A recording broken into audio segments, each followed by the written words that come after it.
Yes sir. चलिए अभी वाला क्वेश्चन देखिए अब आप लोग। ये चार्जेस है, 3 चार्जेस अंदर रखे हुए हैं और चौथा चार्ज बाहर है। क्या कहते हैं कौन सा ऑप्शन सही है? Sir B option, B option, D option. D वाला? Yes sir. डी वाला सही नहीं, है। डी यस वाला sir. Net electric field. Net electric field due to all हो गया। ए वाला भी सही है? नहीं है, 2 आ रहा है। No sir. बी वाला? बी वाला हो सकता है ना, बी वाला हो सकता है क्योंकि अगर फोर्थ वाला गायब भी हो जाए तो फोर्थ वाले की फील्ड भी कोई हट फर्क, जाएगी। हाँ कोई फर्क नहीं फोर्थ वाले पड़ेगा। की फील्ड भी हट जाएगी तो कोई फर्क नहीं पड़ेगा। तो E4 के होने और ना होने से कोई फर्क नहीं पड़ता। पड़ता ठीक है ना। बट अगर तब भी दोनों में से दे कभी तो देने वाले की मंशा क्लियर है तो डी लगा देंगे आप, है ना। पॉइंट क्लियर ना। E4D है एक्चुअली, इसमें से जो जीरो वाला पार्ट है ना, E4D है जीरो एक्चुअली में। जब आप इसको स्प्लिट करके इंटीग्रेट करोगे ना तो ये पार्ट क्या होगा, ये पार्ट जीरो होगा। क्यों? बाहर वाले के कारण जो भी आएगा वो जीरो हो जाएगा नेट। अगला देखो 11th 11th close surfaces of various shapes. एक चार्ज है यहाँ पे Q और नेट इलेक्ट्रिक फ्लक्स निकालना है।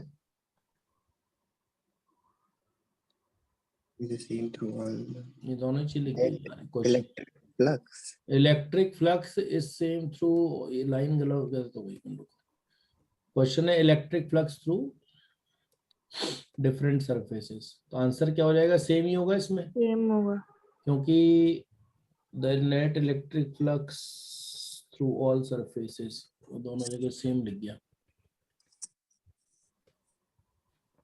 ये हो जाएगा the net electric flux through all surfaces कितना होगा, तो क्या कह देंगे? सेम हो जाएगा। क्यों सेम हो जाएगा? क्योंकि size of the Gaussian surface से कोई लेना देना ही नहीं है। चार्ज पे डिपेंड करता है। सभी के अंदर हो गया ना, S1 के भी अंदर है, S2 के भी अंदर है और S3 के भी अंदर है। तो इसमें क्या लगा देंगे? सिंपल क्वेश्चन है, same for all. Sir S3 बाहर चले गया क्या सरफेस के? S3 तो तीसरा सरफेस है ना, 3 सरफेस है। देखो एक सरफेस तो ये वाला हो गया, सबसे अंदर वाला। इसको S1 कह दिया। फिर ये एक सरफेस हो गया, इसको S2 कह दिया। ये कंफ्यूज ये करने की कोशिश की गई है कि बड़ा सरफेस हो गया तो शायद आप कुछ सोचने लग जाओ। जैसे कह दिया कि एरिया ज्यादा है तो शायद आप सोच लो फ्लक्स ज्यादा है ना। तो अभी अपने को तो गॉस लॉ से पता ही है कि नेट फ्लक्स किस पर डिपेंड करता है? Net charge divided by epsilon not होता है। तो क्या लगा दिया? Same for all. ऑल। सो अगर अपन नेट चार्ज कर रहे हो तो वेरी नहीं करेगा सरफेस के अकॉर्डिंग, एक में ज्यादा चार्ज होगा, एक में कम चार्ज होगा। किस में चार्ज ज्यादा लग रहा है? चार्ज तो ये रखा है ना Q, चार्ज तो ये रखा है। किस में ज्यादा लग रहा है चार्ज तुम्हें? है कितने सारे चार्जेस? एक ही तो चार्ज है। सेपरेट कर ले, मेरे को लगा वो प्लेन लैमिला है जिसमें चार्ज ही चार्ज है ऐसा। इनक्लोज्ड सरफेस है जिसमें सेंटर पे चार्ज रख दिया है बस। Okay sir. और वो तो फिर सभी के अंदर वही हो गया ना, S1 के भी अंदर वही, S2 के अंदर भी वही, यस सर। S3 के अंदर भी वही। अब आ जाते एप्लीकेशंस ऑफ गॉस लॉ पे, हालांकि चलो वही रहा है। एक तो सिंपल सा स्ट्रेट सा एप्लीकेशन हो जाएगा कि नेट फ्लक्स निकालना एनक्लोज सरफेस से। क्वेश्चन लिख लिए थे तुम लोगों ने वाले जो मैंने भेजे थे?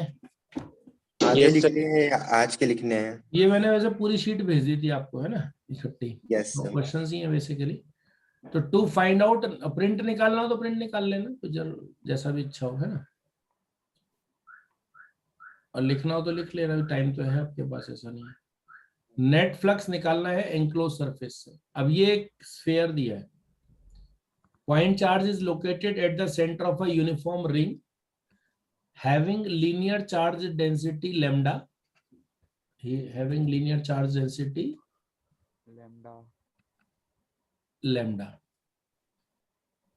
एंड रेडियस कितना है? ए ले लिया इसका, ठीक है। अब ये कहते हैं कि आपको डिटरमाइन करना है टोटल फ्लक्स थ्रू स्फीयर जिसका सेंटर चार्ज पे ही है और रेडियस कैपिटल R है। कैपिटल आर स्मॉल ए से कम है, मतलब इस पे चार्ज डेंसिटी है लैम्डा और यह चार्ज सेंटर पे और ये गॉसियन सरफेस है, तो कितना फ्लक्स होगा? Net charge upon epsilon not, बोलो कितना लिखूं? Net charge upon epsilon not. Q by epsilon naught. Q यही upon होगा। epsilon naught. वो तो सिर्फ डराने के लिए, और रिंग तो, रिंग का क्या रोल है? कोई रोल नहीं है। Yes, sir. Ring is out of what? Gaussian Surface. Surface, Gaussian Hmm. surface. यानी कि therefore no It doesn't roll. Net contribution in flux. ठीक है, Yes sir. अब ये वाला देखो, सेकंड वाला, 4 क्लोज्ड सरफेसेस है, Through each flux through each surface. Surface देखना है। चलो बोलो पाई 1 कितना होगा, बोलो। Y1 मतलब S1 minus net charge minus Q by epsilon naught. Minus Q by Minus epsilon naught. Q upon epsilon naught. और फाई 2 देखो जरा, S2 zero. में 0 हो Zero. जाएगा. Zero. हो जाएगा। S3 में minus S3 Minus 2. Q Minus upon epsilon naught. minus 2 by Minus 2 upon epsilon naught. Minus 2 upon epsilon naught. S5 Fourth में हो 0. जाएगा. zero. में कुछ है ही नहीं, जीरो। ठीक है,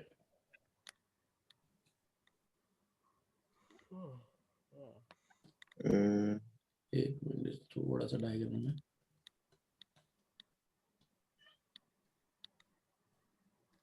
यहाँ पे चार्ज S1 के अंदर है Q1, 3 चार्जेस हैं Q1, Q2 और Q3। तो आप देखो Q2 और Q3 का सब -1 आ रहा है, Yes, sir. तो जितना Yes, sir. फ्लक्स S1 में है उतनी S2 में है, लेकिन एक आंसर प्लस होगा, एक माइनस होगा। Hmm. Yes, sir. और हाँ. S4 से तो 0 ही है, पूछा तो फिलहाल इन्होंने। S4 0 है. तो ऐसा Hmm, ऑप्शन कौन सा नजर आ रहा है? C option. समझ गए ना क्यों? क्योंकि दोनों में चार्ज तो बराबर है, बस एक में प्लस फ्लक्स है, एक में माइनस है। माइनस है. चलिए, Module लिखा हाँ सर, एक और बता दीजिए वो उसके ऊपर वाला। ये वाला नहीं, ये थर्ड वाला S1 S2।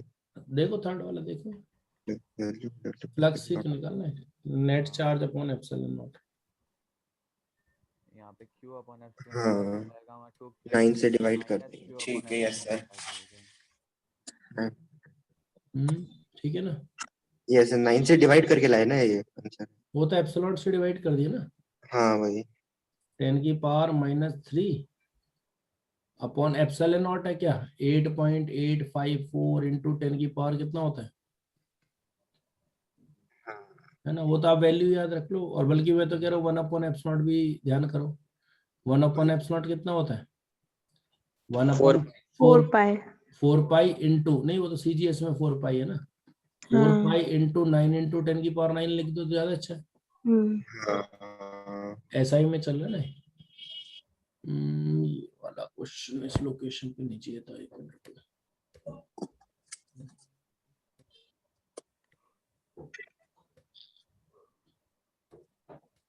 5 वाला देख लो, 4 नहीं करना है अभी. और अभी कर रहे हैं, वो दूसरी हेडिंग में करेंगे, है ना। इसको मैं यहाँ से हटा दूंगा। Electric charge is uniformly distributed along a straight line arrow 1 charge per centimeter length of wire. Electric charge, इसका डायग्राम रह गया, रुक जाओ, इसका डायग्राम ले लेते हैं।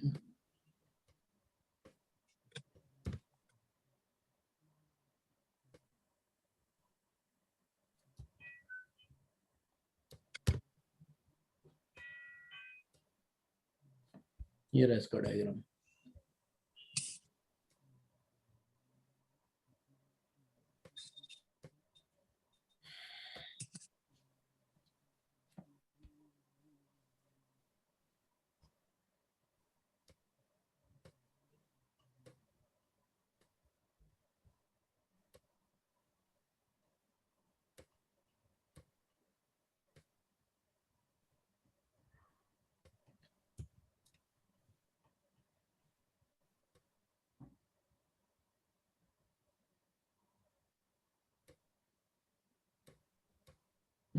बोले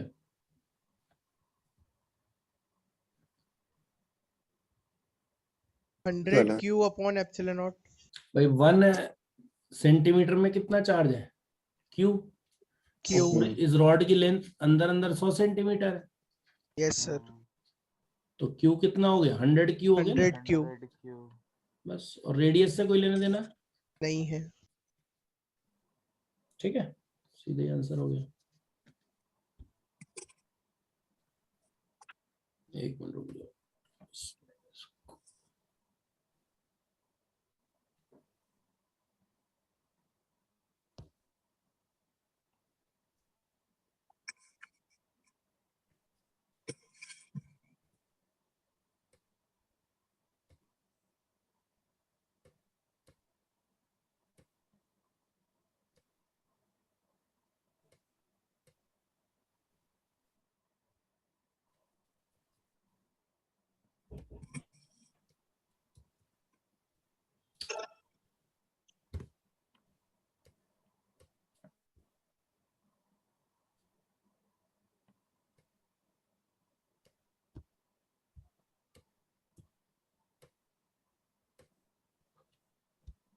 चलो ये वाला देख लो। अगली जो हेडिंग है वो है determining the net charge inside N enclose surface. पहला क्या था, अभी हमने क्या लिया था? नेट फ्लक्स निकालना। अभी क्या ले रहे Yes हैं? sir. Net charge. Net charge निकालना है इनसाइड एन एनक्लोज्ड सरफेस। ठीक है, तो ये क्वेश्चन तो आप लिखोगे ना बाद में? क्या यस करना? सर। तो भी बस बताता जाऊं ना, भी तो इस पर टाइम लगेगा, नहीं तो ये साथ साथ लिखना है। बाद में कर लेंगे। ठीक है, चलो इसमें ये ध्यान करो, क्वेश्चन कुछ पहचाना हुआ ऐसा हुआ आपको कि क्या आप फ्लक्स निकाल सकते हो? इसमें ध्यान करो, हाँ, E not EQ. है ना? फ्लक्स निकाल सकते हो, तो बस अब अपने को नेट फ्लक्स तो निकालना आता ही है अलग से, तो अब अपने को करना क्या पड़ेगा? सोचो सोचो क्या करना पड़ेगा। सिर्फ सॉल्यूशन में चार्ज निकालना है इनसाइड, तो क्या करोगे? फाई इंटू एफ नॉट कर दोगे। और फाई ध्यान हो, ऐसे केस में निकाल चुके हम। यहाँ पे E2 माना था, यहाँ E1 मानी थी फील्ड, यहाँ एरिया वेक्टर ए, इधर एरिया वेक्टर का 180 डिग्री एंगल बन रहा था, ध्यान करो। Yes sir. तो फ्लक्स कितना लिखा था, ध्यान करो, E2 minus E1 into area into epsilon not, ये होगा ना। अब E1 E2 रख दोगे यहाँ पे, बस आपका क्यू इनसाइड आ जाएगा। E2 E1 और E2 में क्या कॉमन आ रहा है? 600 ही हो गया कॉमन। और x की जगह x2 में क्या रखोगे? ये डिस्टेंस कितना हो गया? 0.2।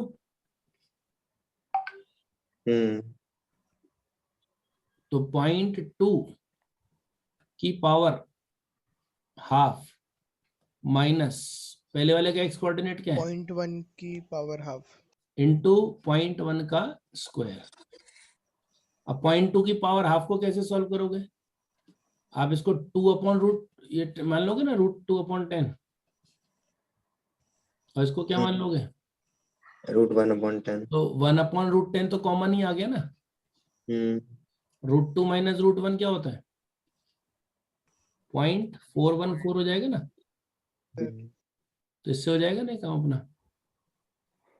और इसमें अगर आप √10 से ऊपर मल्टीप्लाई कर दो, √10 से नीचे मल्टीप्लाई कर दो, तो ये 10 हो गया।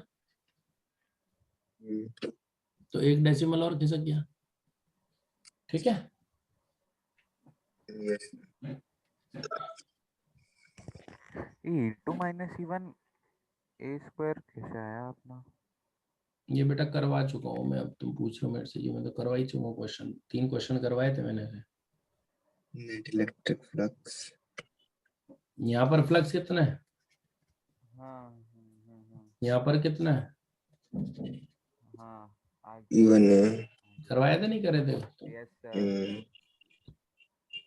ये एक्चुअली करवाया इसीलिए था, वो चीज नहीं पूछी जाती जो पहले करवाया था, पूछा ये वाला जाता है। ध्यान करो, ये रहा वो क्वेश्चन जो करवाया था। इसमें अगर आपको ध्यान हो, हम टोटल फ्लक्स निकाले बैठे हैं, ये वाला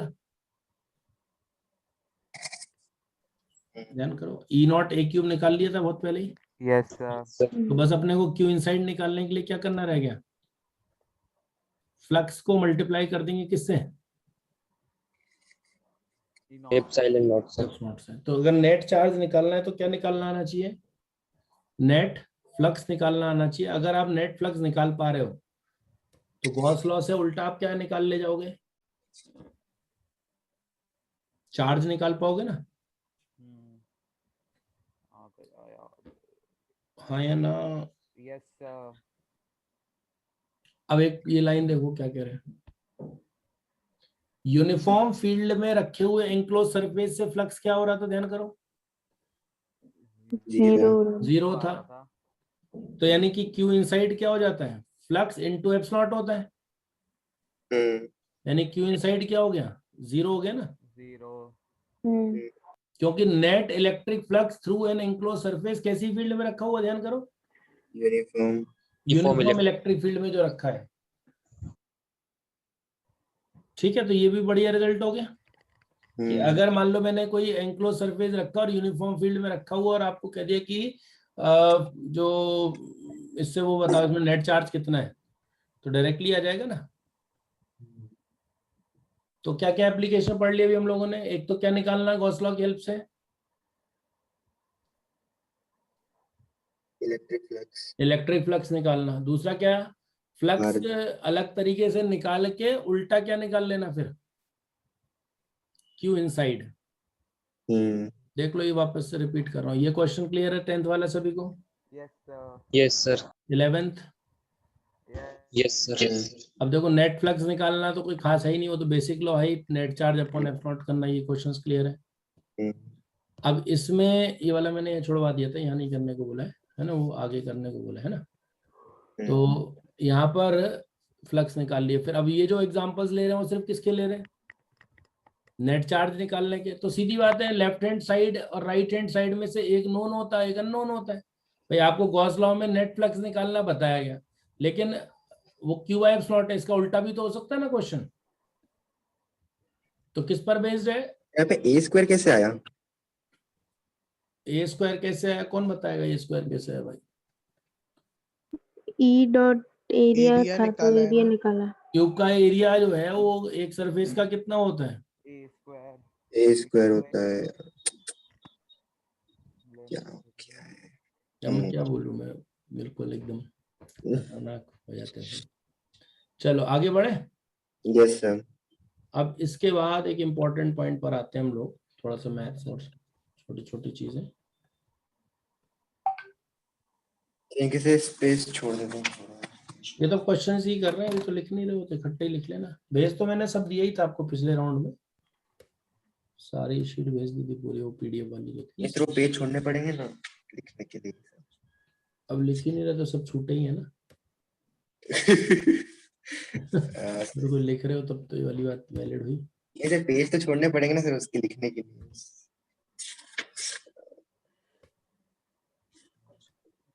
चलो अगला एप्लीकेशन देखो। फ्लक्स किसी ओपन सरफेस, जैसे गॉस लॉ से अगर आप फ्लक्स निकाल रहे थे तो गॉस लॉ से नेट फ्लक्स निकाल रहे थे ना, ध्यान करो। गॉस लॉ से आप नेट फ्लक्स निकाल रहे थे, क्या किसी पर्टिकुलर पार्ट से फ्लक्स निकाल रहे थे? क्या नहीं निकाल रहे थे। लेकिन हम एक एप्लीकेशन यहाँ पे ऐसा ले सकते हैं जो इस लॉ में शामिल हिस्सा नहीं है, लेकिन इस लॉ का एक फायदा है कि अगर आपको कोई सिमेट्रिक कंडीशन मिलती है, सिमेट्रिक कंडीशन से मतलब अगर आपको ऐसी सिचुएशन मिलती है कि जो आपने गॉसियन सरफेस लिया है, वो जो चार्ज है उसका डिस्ट्रीब्यूशन ऐसा हो कि वो उस गॉसियन सरफेस के सेंटर पर आ जाता हो। चार्ज कहाँ जाता हो? गॉसियन सरफेस के सेंटर पर आ जाता हो। ठीक है, तो अब अगला हेडिंग क्या है? Flux through an open surface और a part of an enclosed surface. या तो आपको कैसे क्वेश्चन मिलेंगे कि आपको क्या निकालना पड़ रहा होगा? फ्लक्स निकालना पड़ रहा होगा किसके थ्रू? ओपन सरफेस के थ्रू, या फिर क्लोज सरफेस में भी पूरे क्लोज सरफेस से नहीं, लेकिन उसके एक हिस्से से। तो अब ये कैसे कर सकते हैं? ये एक्चुअली में डिपेंड सिर्फ किस पर लगेगा, ये सिर्फ किस केस में आप फायदा उठा पाओगे? क्या लिखा है? Using Gauss law along with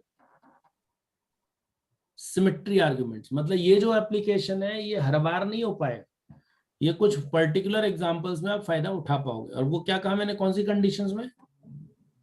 symmetry वाली सिचुएशन। जैसे भी चार्ज है स्फीयर के सेंटर पर है, चार्ज स्फीयर के सेंटर पे है, तो ये सिमेट्रिक पोजीशन हो गई ना स्फीयर के हिसाब से। अगर ये जो स्फीयर है गॉसियन सरफेस है, अगर मैं ये कहूं आपसे कि मैंने इसका इतना हिस्सा लिया और इतना हिस्सा सामने लिया, तो दोनों में से फ्लक्स किस में ज्यादा जाएगा? सेम जाएगा दोनों में। बराबर ही जाएगा ना। Yes sir.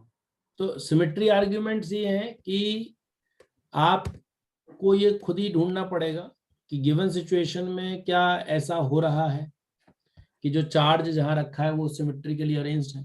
अब एक छोटा सा मैथमेटिकल पॉइंट सुन लो स्फीयर के लिए। पूरे स्फीयर का कर्व्ड एरिया कितना था? 4πr² था।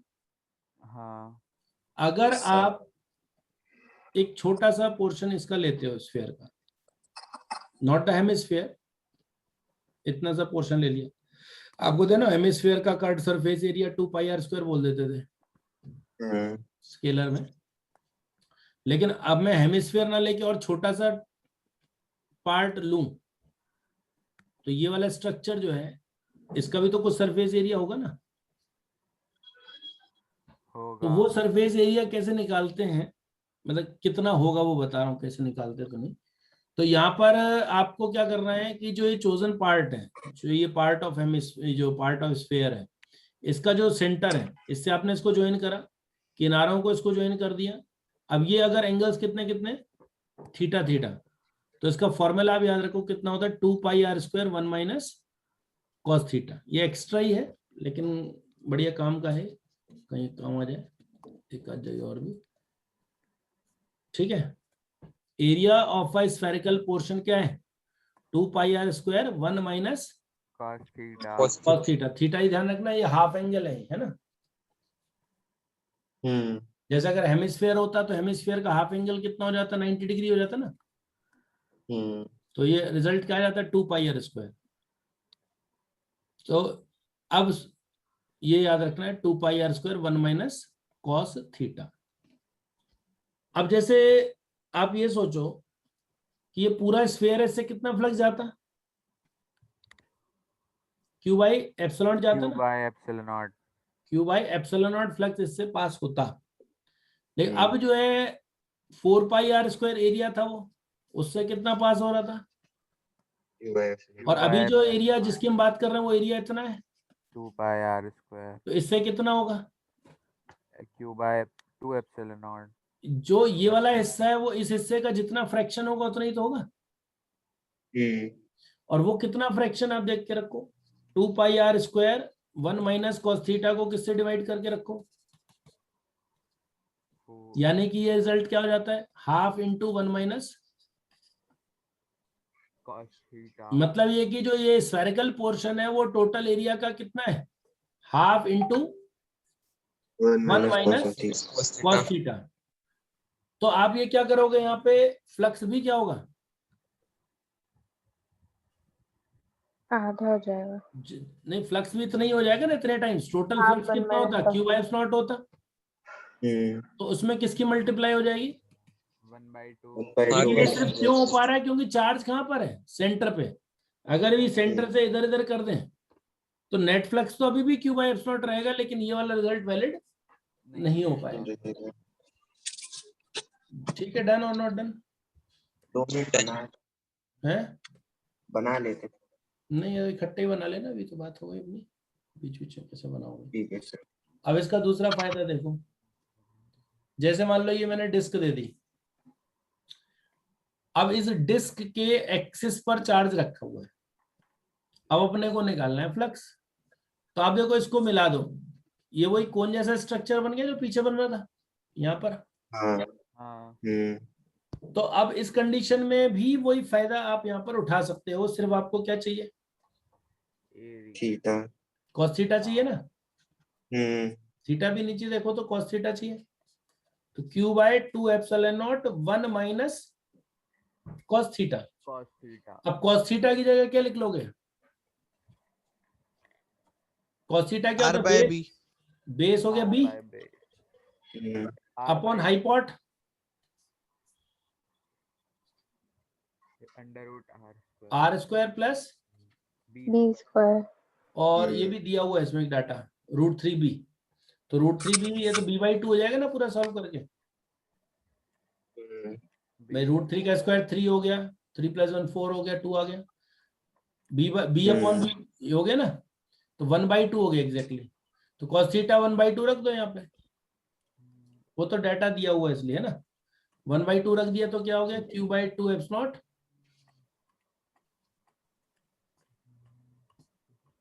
- 1/2, यानी कि q/ क्या हो जाएगा 4 एप्सिलॉन नॉट। तो ये इजी हो गया। नहीं तो अगर हम तरीके से करते हैं कि इलेक्ट्रिक फील्ड लो, इंटीग्रेशन करो, भारी भरकम डरावना, ठीक है।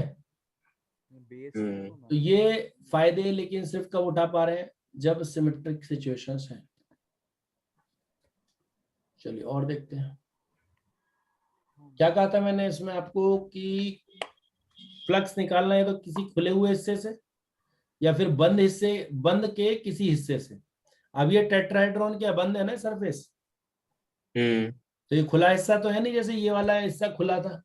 तो अब इससे निकालना है आपको, एक फेस से निकालना है और टोटल निकालना है। ए वाला पार्ट है, टोटल निकालो, तो टोटल कितना हो जाएगा,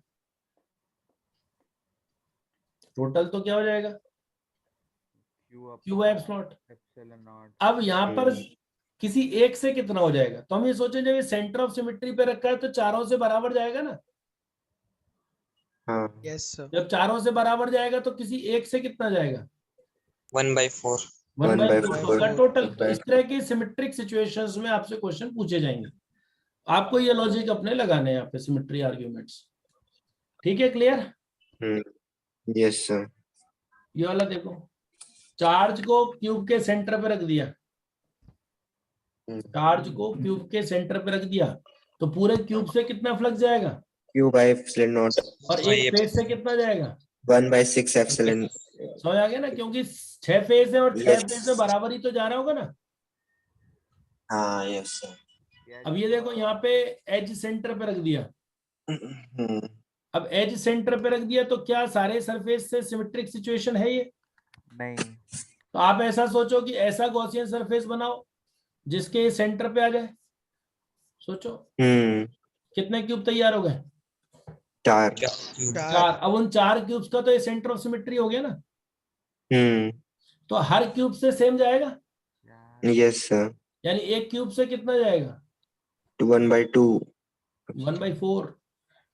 हाँ भाई 4 क्यूब हमने साइड बाई साइड बना लिए हैं और उन सबका जो कॉमन एज है उसके सेंटर पे, यानी कि इस पूरे 4 क्यूब का स्ट्रक्चर जो तैयार हुआ उसके सेंटर पे, यानी कि सारे क्यूब से इक्वली डिवाइड हो रहा होगा।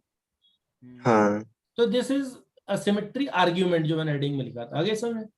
Yes sir. तो वो सिमेट्री आर्ग्यूमेंट आपको प्रैक्टिस करनी है बस वही। अब बताओ इसमें क्या कहते हो, कॉर्नर ऑफ क्यूब पे रखा है तो क्या कहते हो। इसमें भी अपन 4 बना लेंगे। 4 तो 8 बनाओगे ना, बनाएंगे 8 बना लोगे तो क्या हो जाएगा, ये कॉमन सेंटर हो जाएगा ना। 8 कैसे? क्यों 4 क्यों, एक फिर इधर ऊपर भी बनेंगे ना 4 तो 8 हो वही तो, जाएगा। 4 ऊपर 4 नीचे बनाओगे तभी तो सेंटर बनेगा।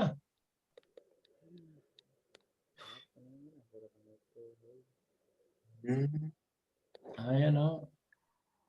हमें क्या करना है, चार्ज कहाँ लाना है, बनाए गए गॉसियन सरफेस के सेंटर पे लाना है। अगर आपने 4 बनाए तो 4 तो इसमें हो रहा था ना, ये चीज इस वाले में, तो ये पॉइंट सेंटर हो जा रहा था। लेकिन ऐसा थोड़ी है कि अब आप कॉर्नर को भी सेंटर बना लोगे 4 से, कैसे बनाओगे 8 ऊपर भी बनाने पड़ेंगे 4 4। ऊपर 4 नीचे बनाने पड़ेंगे ना। फिर ये कॉमन कॉर्नर क्या हो जाएगा, उन 8 के लिए हो जाएगा। तो फिर इसमें फ्लक्स थ्रू द क्यूब कितना हो जाएगा हाँ 1/8 एप्सिलॉन। देखो ये सब इमेजिनेशन वाला पार्ट है जो आपको खुद ही करना पड़ेगा, है ना। ये पार्ट ऑफ गॉस लॉ नहीं है। सिर्फ आपको एक लाइन ध्यान रहे कि सिमेट्री गॉसियन सरफेस ऐसा बनाओ कि वो जो चोजन चार्ज है वो सेंटर ऑफ सिमेट्री पर आ जाए। उसे हर सरफेस से कितना निकलेगा?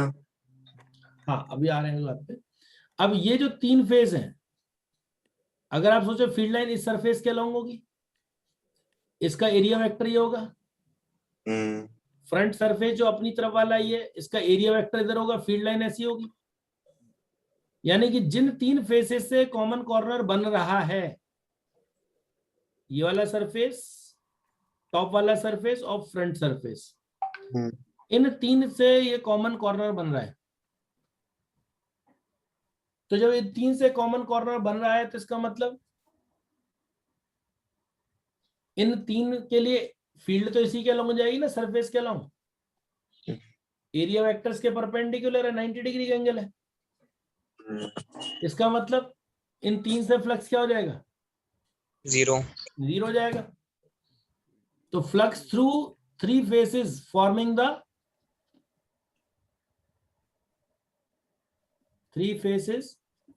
द कॉर्नर,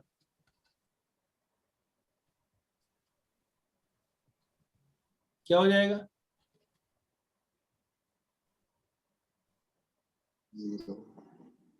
ठीक है, each of the three faces forming the. अब बाकी तीन फेसेस से इसकी पोजीशन सेम ही आ रही है, सिमेट्रिक। तो फ्लक्स थ्रू क्या हो जाएगा?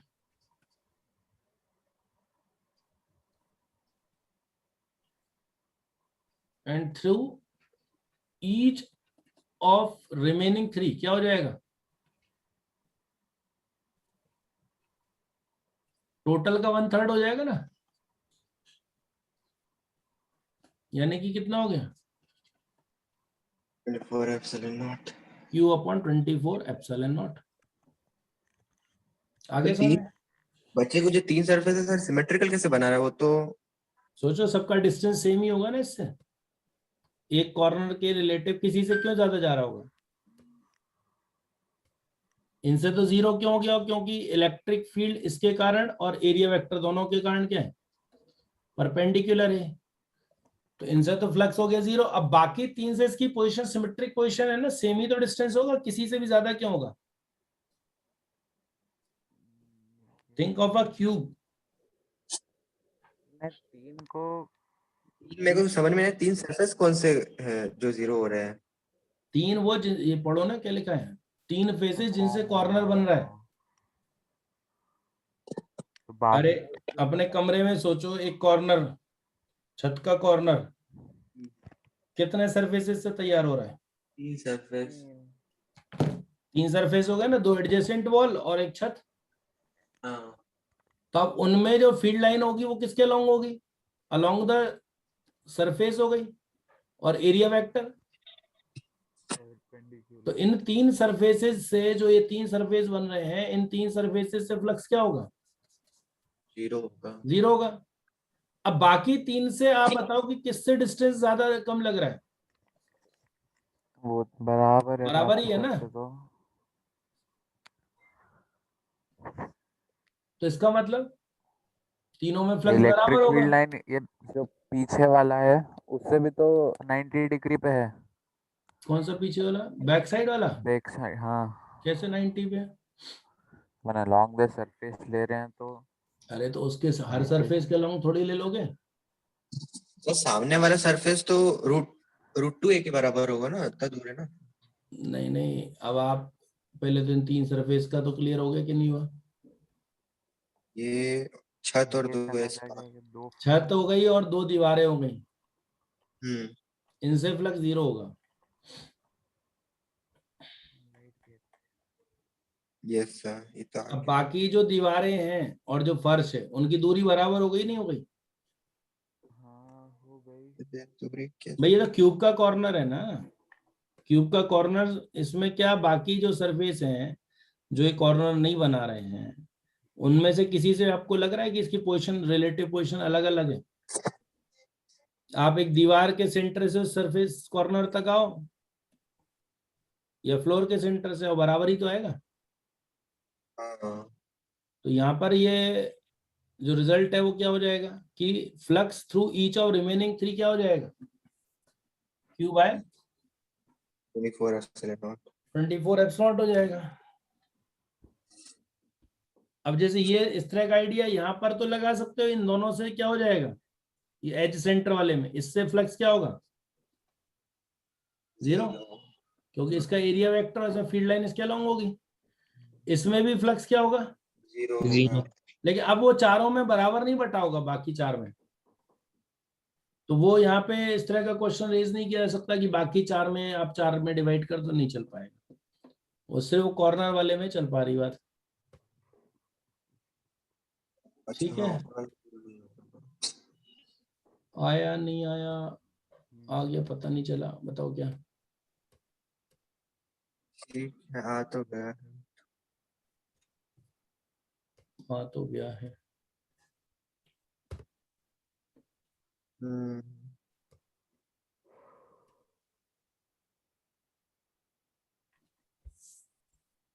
चलो इसमें बताओ, एक पॉइंट चार्ज है एट अ डिस्टेंस d/2। अब स्क्वायर से बताना है, खुला हुआ सरफेस है, तो आप क्या करोगे? इसके ऊपर एक क्यूब रख दोगे ना। तो अब वो क्वेश्चन जो पहला है वो कर रहे थे क्यूब के फेस वाला, charge at the centre. Charge कहाँ रखा हुआ है? At the centre. अब आपने क्यूब बना दिया, ये वाला देख लो, ये क्यूब बना दिया, तो ये एक तो स्क्वायर फेस है ही ना। तो अब आप को ये कहा इन्होंने ये क्यूब बना के नहीं दिया, तो वो क्यूब आप बनाओगे ना। क्यों बनाओगे?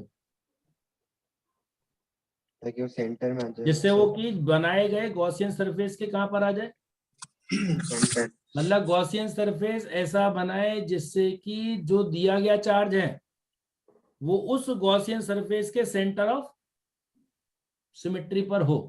क्या लॉजिक चल रहा है? कैसा गॉसियन सरफेस बनाए हमेशा। अब ये चीज क्या हर बार पॉसिबल हो पाएगी? हर बार नहीं पॉसिबल हो पाएगी कि हर बार आप बना पाओ, ठीक है ना। तो यहाँ गॉसियन सरफेस कैसा बना देंगे? क्यूब। तो फिर कौन सा आंसर आ जाएगा? बी हो जाएगा ना।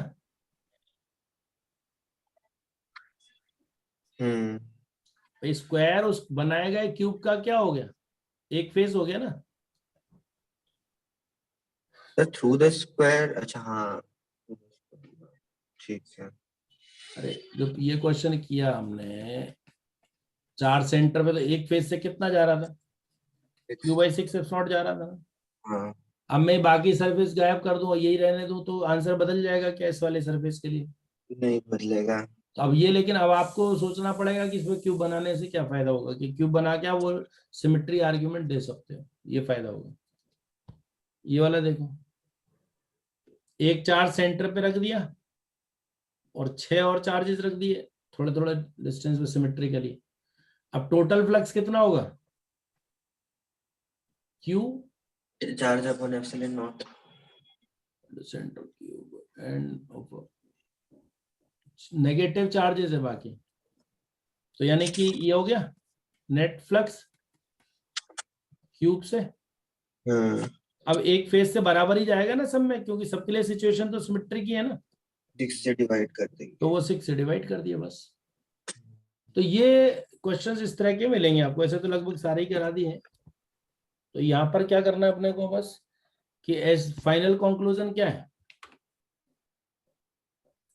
कि गॉसियन सरफेस कैसा बना है। सिमेट्रिकल, जिसमें 7 सेंटर। अब वो गॉसियन सरफेस कैसा बना है वो गॉस लॉ में नहीं लिखा होगा, ये आपकी आर्ट है, क्या करना है ना। The Gaussian surface should be drawn, should be such that the given charge distribution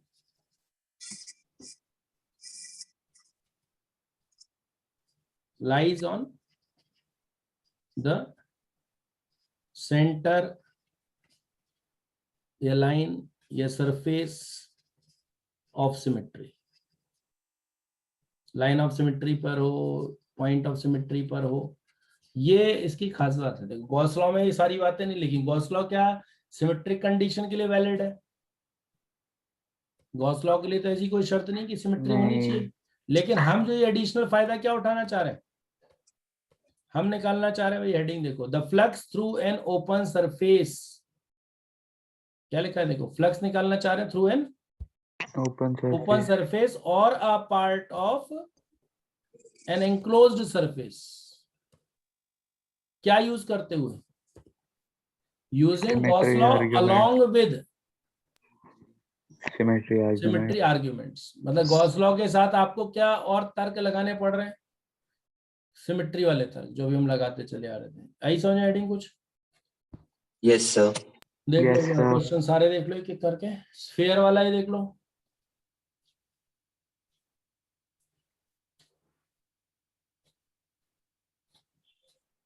clear है क्या स्फीयर वाला?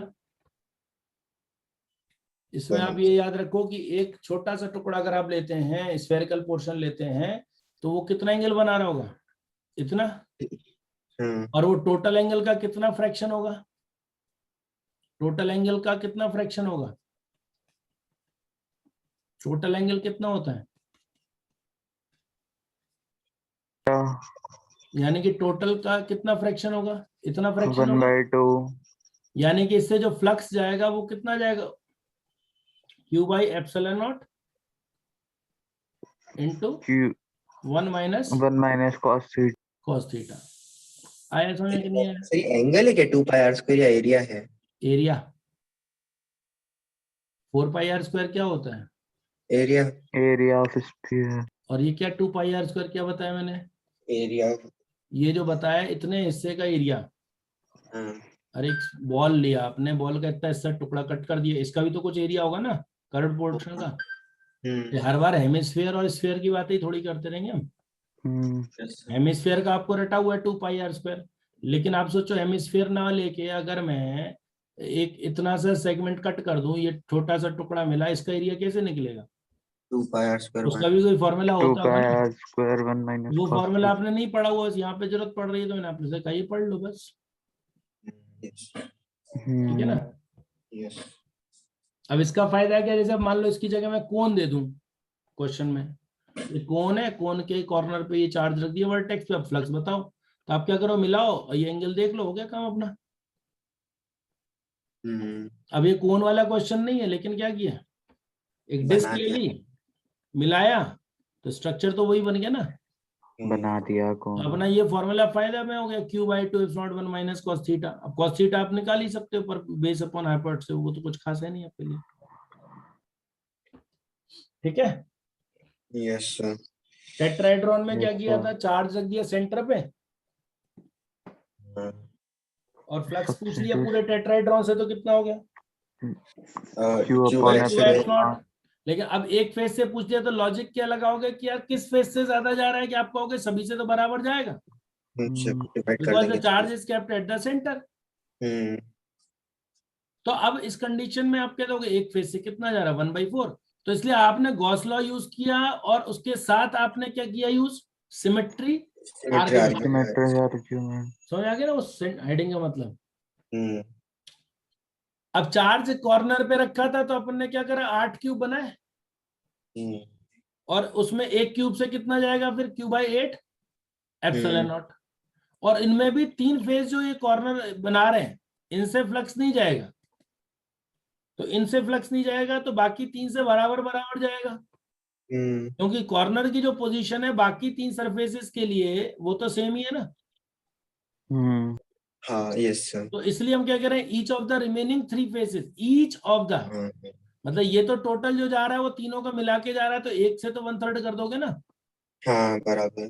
और यहाँ पे चार्ज सेंटर पे रखा है, तो अब आप कहोगे पूरे फ्लक्स से कितना जा रहा है, तो Q by epsilon जा रहा है, लेकिन एक सरफेस से कितना जा रहा है, Q by Q by 6 6 epsilon naught.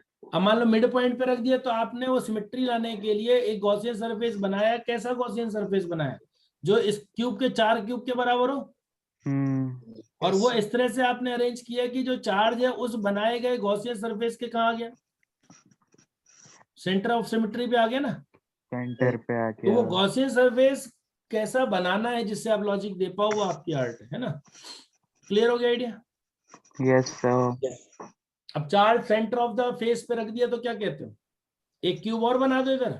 तो अब ये जो सेंटर है वो दोनों क्यूब का कॉमन सेंटर हो गया ना, कॉमन सेंटर हो जाएगा। तो अब किसी भी क्यूब से ज्यादा क्यों जाएगा, बराबर ही तो जाएगा। Yes sir. तो कितना हो गया, आधा। क्यूब अब जैसे ये स्क्वायर प्लेट ले ली, स्क्वायर प्लेट से फ्लक्स निकालना है तो आपने क्यूबिकल सरफेस बना दिया, और वो स्क्वायर प्लेट उस क्यूबिकल सरफेस का क्या हो गई, एक फेस हो गई बेस। ना। अब डाटा देखो ना, हाइट dy2 दी है, ये एच डी दी है, तो अगर आपने क्यूब चुना तो वो सेंटर से हाइट dy2 और ये एच डी हो गई ना उसकी। हाँ सेम लॉजिक यहाँ हो गया, 6 चार्जेस का है ना। तो यानी कि गॉसियन सरफेस कैसा बनाया जाए, ऐसा बनाया जाए कि दिया गया चार्ज कहाँ पर आ जाए, सेंटर पे। सेंटर पर या लाइन या सरफेस ऑफ सिमेट्री पर लाई पर आ जाए। आगे समझ में। Yes sir. Yes sir. अब आज इतने ही रहने देते, बहुत हो गया, नहीं तो फिर कंफ्यूज हो जाओगे। एक अगला लेवल जो है वो है चार्ज डिस्ट्रीब्यूशन, ये कल से समझा दूंगा, है ना। Yes sir. कल कंप्लीट हो जाना चाहिए मेरे ख्याल में ये वाला। Yes sir. कल ही ले लेंगे, नहीं तो फिर क्या होगा, ज्यादा हो जाएगा, है ना। लिखा नहीं ना, तो इसको लिख के रख लो आप लोग जब तक। सर स्क्रीनशॉट लेने थे शुरू के। ये मैं भेज देता हूँ, ये वाला तो है ना, यस वो वाला मैंने सर। भेज ही दिया है, वो जो पूरी शीट तो भेज दी थी मैंने, है ना। यस ये सर। मैं भेज देता हूँ, इससे आंसर आपके पास पहुंच जाएंगे, है ना। Yes sir. ठीक है, thank Thank you you, sir. sir. Bye Bye, sir. sir. Thank you sir. Bye sir.